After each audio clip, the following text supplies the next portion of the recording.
I could hear the wind rustling through the trees, the chirping of birds, and the music rising from the spa park. I could make out the melody clearly, but it didn't bother me, because our ears have an incredible ability to adapt. They grow used to noise within minutes and tune it out.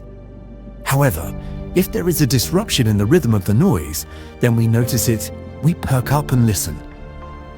That's why, as I was immersed in my book, I suddenly realized that the music had stopped. I don't know what piece the spa orchestra was playing at that moment. I only heard the music cease abruptly. I raised my head from my book. Something had happened to the crowds wandering among the trees too. They had all suddenly stopped walking. I stood up, thinking something must have happened, and saw that the musicians were also leaving the area. It was in this scene that Stefan Zweig learned of the news that would change the lives of hundreds of millions of people. Just a few hours earlier, Franz Ferdinand had drawn his last breath in Sarajevo.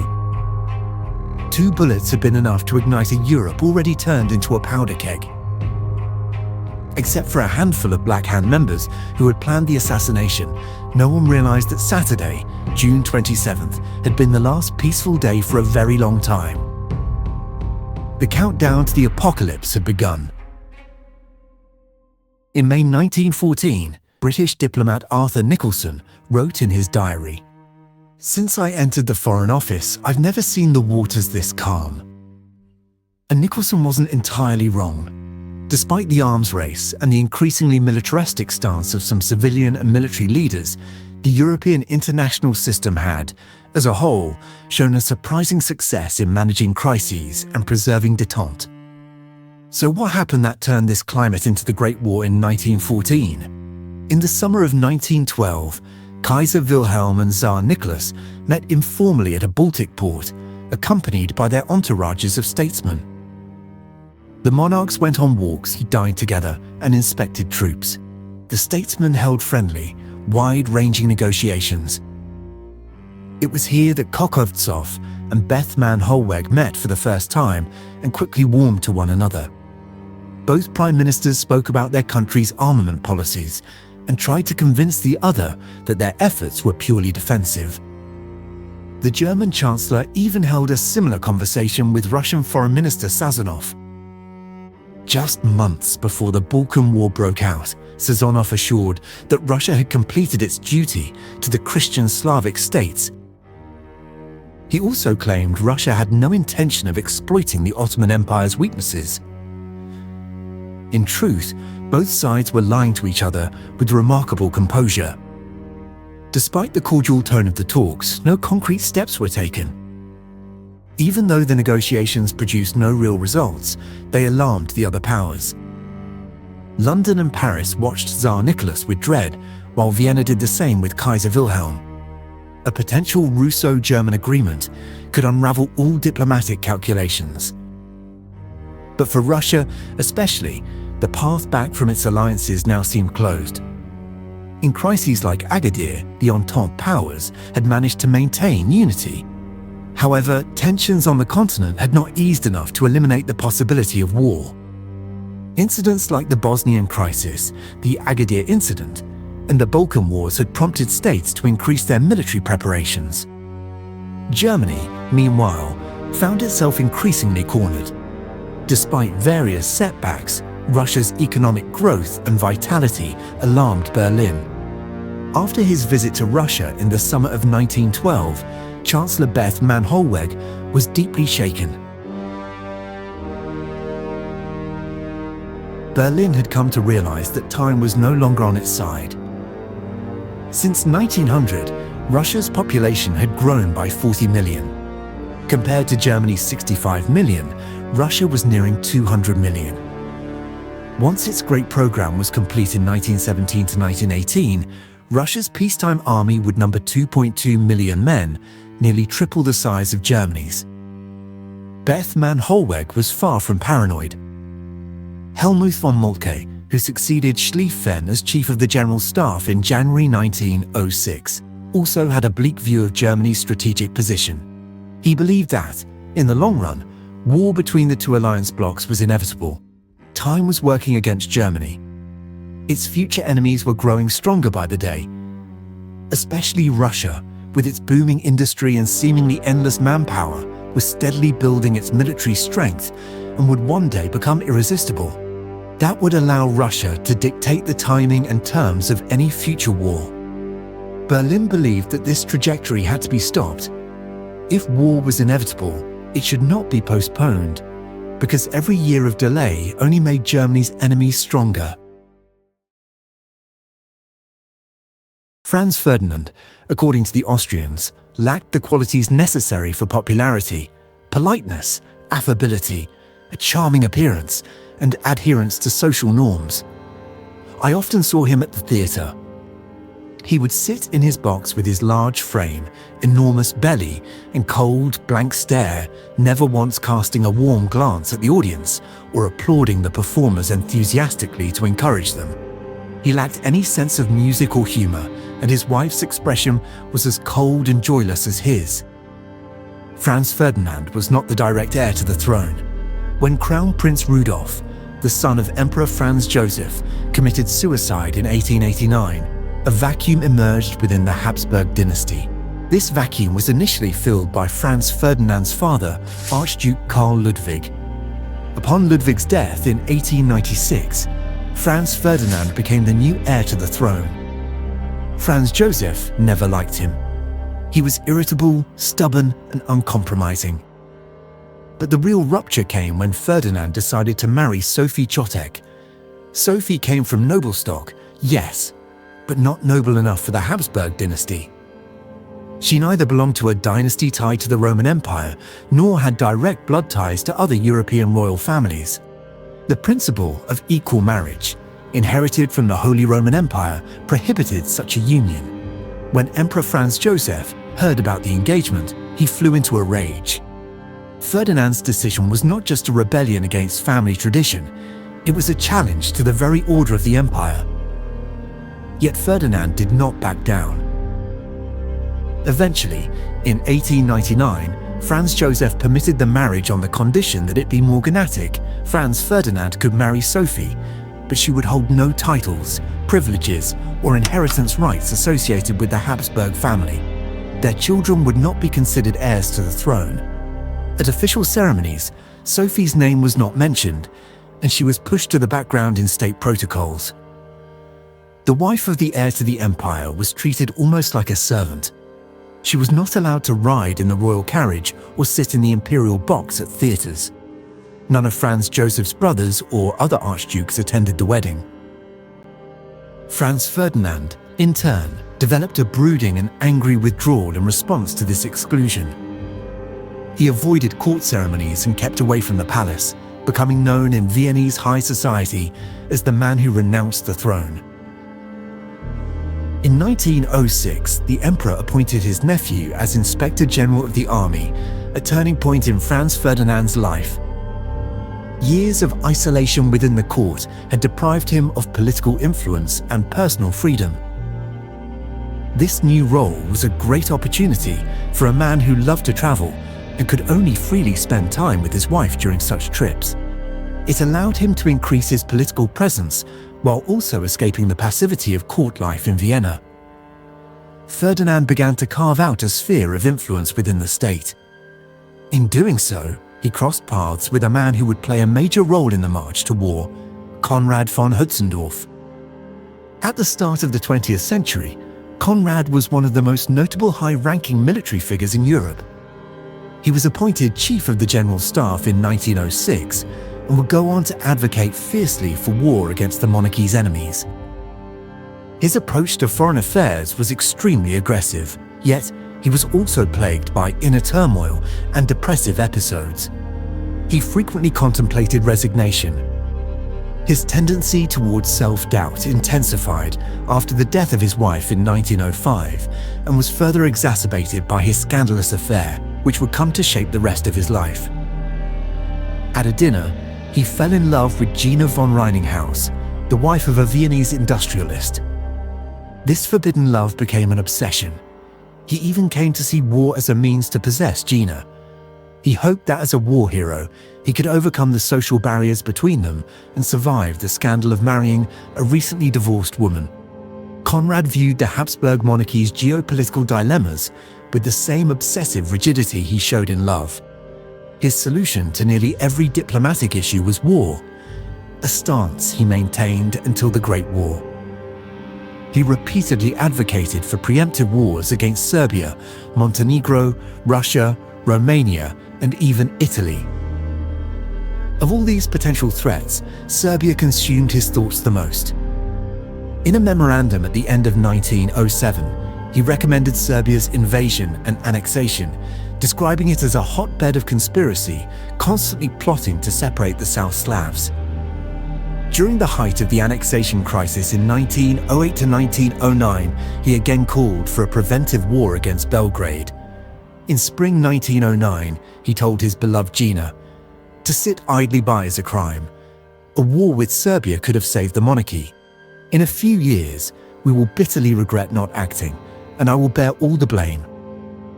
Ironically, history would prove Conrad right. During the Balkan Wars, he again pushed for war with Serbia. Between January 1st, 1913 and January 1st, 1914, he called for war at least 25 times. But how did this fiery militarist and standard bearer of the pro-war faction rise to such a position? And more importantly, how did he remain in it? The answer, it turns out, was closely tied to his love life. Unlike Conrad, Archduke Ferdinand believed that the monarchy's structural weaknesses and its dire need for internal reform made an aggressive foreign policy impossible. He fiercely opposed war advocates like Conrad. Yet it was Ferdinand himself who had appointed Conrad to the position of Chief of the General Staff, bypassing many competent candidates. Why? Because Ferdinand liked him. Normally someone who rarely showed affection, the Archduke had a good relationship with Conrad, mainly because Conrad respected and admired Sophie Chotek. Ferdinand often judged people by how they treated his unconventional marriage. Conrad, himself entangled in a forbidden love affair, sympathized. But on matters of security and diplomacy, the two increasingly diverged. For Conrad, the army was merely a tool for war. He dedicated himself to preparing it for the next great conflict. For Ferdinand, however, the military was the guardian of internal stability. He was also opposed to the annexation of Bosnia. In August 1908, he said, "Given the deplorable state of our domestic affairs, I am fundamentally opposed to such power plays." He warned Foreign Minister Ehrenthal not to let the crisis end in war. It would gain us nothing, and those Balkan rascals might draw encouragement from Britain or even Italy and provoke us into a military move. He added that he didn't want such cheap victories to spark a European crisis and drag the empire into a war it cannot sustain on 2 or 3 fronts. As time passed, Conrad's relations with Ferdinand and Ehrenthal worsened. Ferdinand even instructed Ehrenthal to rein in Conrad. In December 1911, when Conrad suggested taking advantage of the Italo-Turkish War to attack Italy, it marked the end of the road. Due to his conflicts with Ehrenthal and his love affair, Conrad was dismissed in December 1911. He returned to office during the Balkan Wars after Ahrenthal's death, but he did not abandon his war policy. His biggest obstacle remained Franz Ferdinand. The heir worked harder than ever to neutralize Conrad's influence over other statesmen. During meetings held while the Balkan Wars raged, the two had numerous arguments. The Archduke made it clear, "I do not want war with Russia under any circumstances, and I don't want a single tree or a single sheep from Serbia." Their relationship continued to deteriorate. By autumn 1913, they were open enemies. When Conrad redeployed troops without consulting him, Ferdinand publicly rebuked him in front of senior officers. The end of Conrad's career seemed imminent. Though the intervention of senior figures briefly calmed the crisis, tensions flared again during the Bosnian summer maneuvers of 1914. Ferdinand now firmly resolved to be rid of his troublesome chief of staff. After the exercises, Ferdinand Archduke Franz Ferdinand and Duchess Sophie departed on the journey that would change world history to Sarajevo.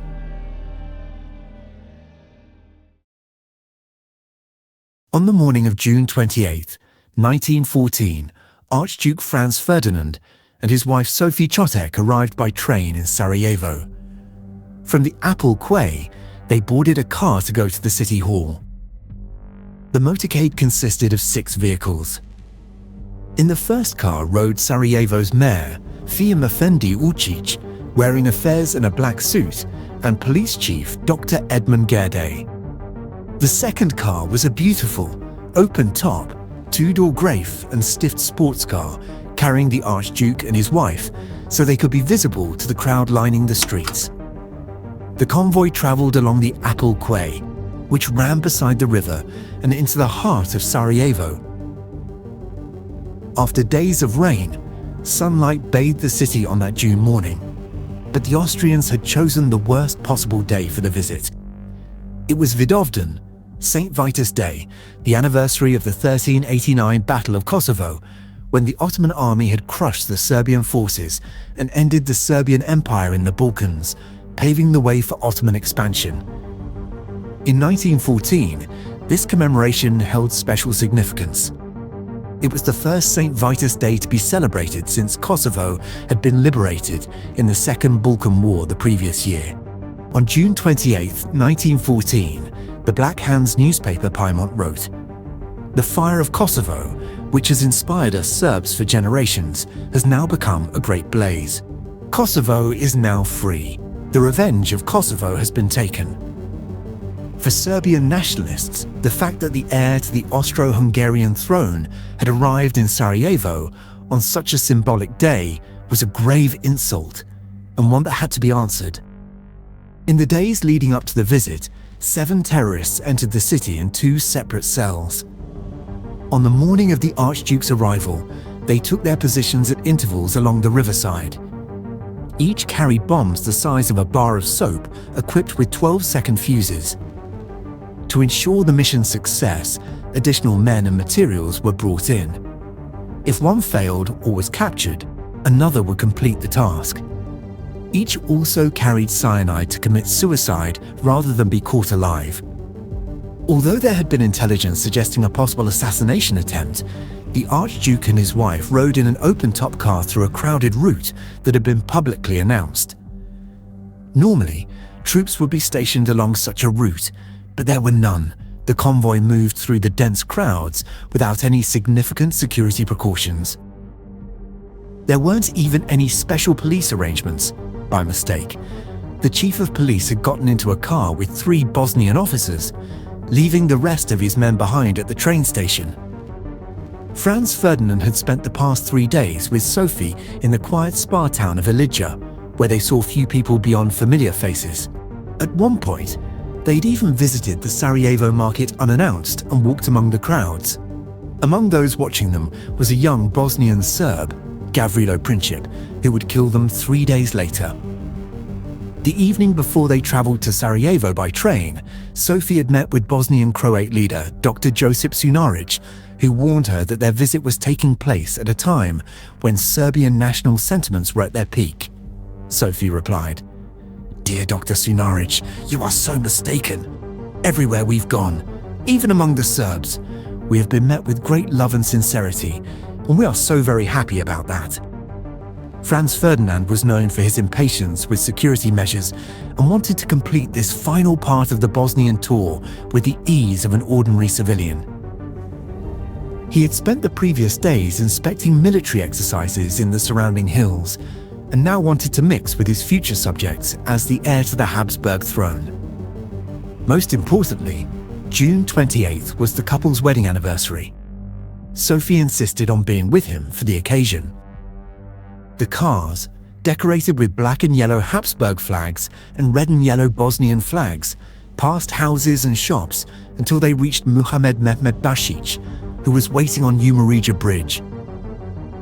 As the crowd cheered, Mehmed Bashic began preparing his bomb. It was a tense moment. Once the fuse was ignited, there would be no turning back. He pulled the bomb from the cloth in which it was wrapped.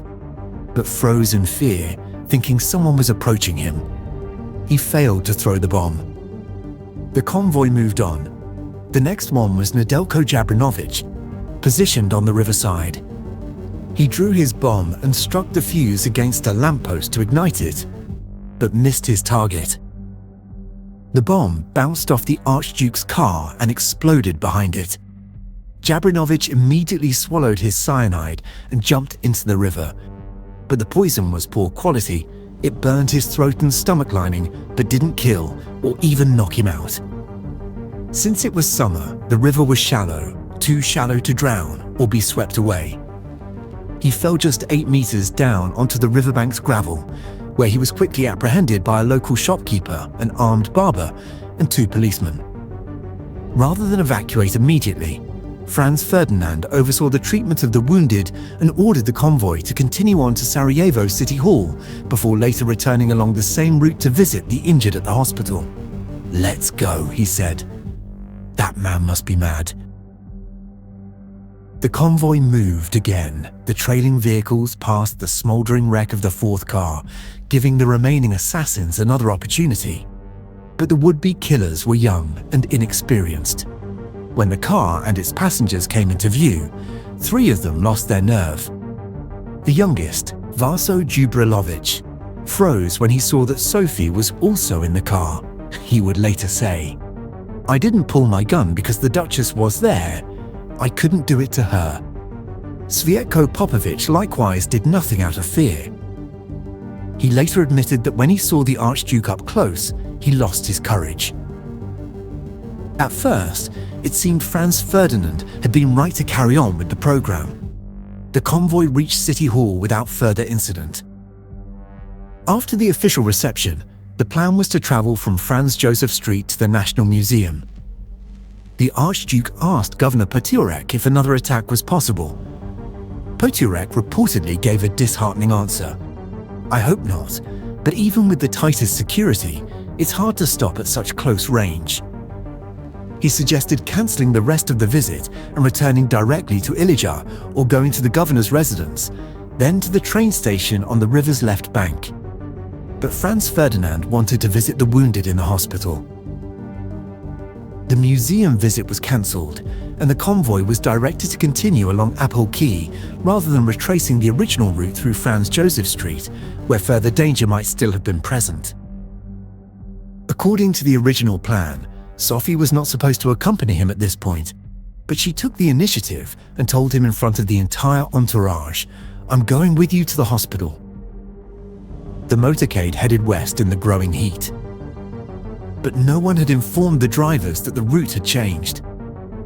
As they passed the market, the lead car turned into Franz Joseph Street, so the driver of Franz Ferdinand's vehicle followed. Potiorek shouted, "You're going the wrong way! We were supposed to go along Apple Quay." The driver stopped the car, and since there was no reverse gear, it was slowly pushed back onto the main road. This was Gavrilo Princip's moment. He was standing in front of a shop on the right side of Franz Joseph Street and saw the car slow down and stop. He couldn't retrieve his bomb, so he drew his pistol. Under the terrified gaze of Count Harak, fired 2 shots at close range. At first, it seemed he had missed. The Archduke and Duchess remained seated. But in truth, both were dying. The first bullet pierced the car door and struck Sophie in the abdomen, severing her stomach artery. The second hit Franz Ferdinand in the neck, shattering his jugular vein. As the car drove along the river toward the governor's residence, Sophie slumped and fell with her face onto her husband's lap. Franz Ferdinand's faint voice could be heard words that would become famous throughout the empire. "Sophie, Sophie, don't die. Stay alive for our children." His green ostrich-plumed helmet fell from his head. When Harak asked if he was in pain, he whispered several times, "It's nothing." Then he lost consciousness. As the car drove away, the crowd swarmed around Gavrilo Princip. He tried to shoot himself in the temple, but the gun was knocked from his hand. He also failed to swallow his cyanide. By the time they reached the governor's residence, Sophie was already dead. Franz Ferdinand was in a coma. It took several more minutes for those in the room to accept that the heir to the throne had died. It was exactly 11 a.m. As the news spread from the residence, church bells began to ring across Sarajevo. While these events unfolded in Sarajevo, Emperor Franz Joseph, ruler of the Austro-Hungarian Empire for 66 years, was at his summer residence, Kaiser Villa, as he often was during the warmer months. It was here that he received the news of his nephew and Sophie's death. Ein höheres Wesen hat die Ordnung wiederhergestellt, die ich leider nicht mehr aufrechterhalten konnte. A higher power has restored the order, which I, unfortunately, could no longer maintain. That same afternoon, Kaiser Wilhelm was occupied preparing his yacht Meteor for the Kiel Regatta on Germany's North Sea coast. As the race neared, a small boat, Hulda, approached and honked its horn. Focused on finishing the race, the Kaiser signaled the boat to change course. But Admiral von Müller, aboard the approaching vessel, insisted with a gesture that he had an urgent message. He then tossed a cigarette case, containing the message, onto the yacht's deck. Wilhelm opened the case and read the shocking news from Sarajevo. His face went pale. Just 1 week earlier, he had visited his friend Franz Ferdinand at the Konopist. Now he learned that the Archduke had been murdered. Although Franz Ferdinand got along with very few people, Wilhelm had shown a particular fondness for him. That affection stemmed partly from Emperor Franz Joseph's advanced age and the fact that Franz Ferdinand was expected to take his place soon. Only days earlier, the two men had discussed stabilizing the Balkans talks, which now seemed like a bitter memory. Wilhelm's only trusted contact in the region was gone. He immediately returned to Berlin, where he would play a pivotal role in the events to come. At the same time in France, President Raymond Poincaré was at the Longchamp racecourse in Paris, watching the Grand Prix with other diplomats when he received the news via telegram. In Italy, the deaths of the Archduke and his wife were met with mixed feelings. Franz Ferdinand had been as hostile to Italians in the Empire as he was to Hungarians.